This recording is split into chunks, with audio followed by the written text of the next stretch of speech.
ইসলামে দান করা একটি উত্তম কাজ, কিন্তু কোথায় বা কাকে দান করতে হবে তা জানা জরুরি।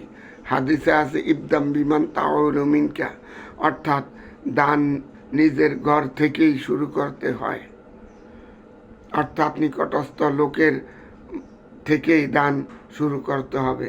হাদিসে আছে পরিবার পরিজনের জন্য যে টাকা পয়সা খরচ করা হয় তা দানের মধ্যে গণ্য হয়। আমরা আসলে দান করা বলতে ফকিরকেই দান করা বুঝি, আসলে ব্যাপারটি তা নয়।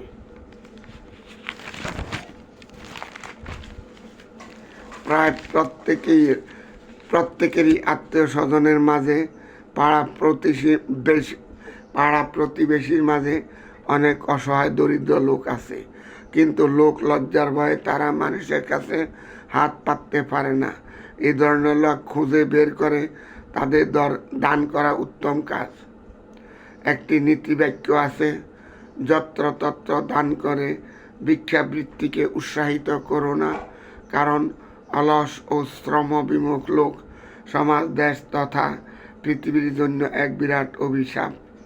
অধিকাংশ ভিক্ষুকই পেশাদার, তাই আসুন আমরা সঠিক জায়গায় দান করে অসহায়ের সহায়তা করি। আল্লাহ তৌফিক দান করুন, আমিন।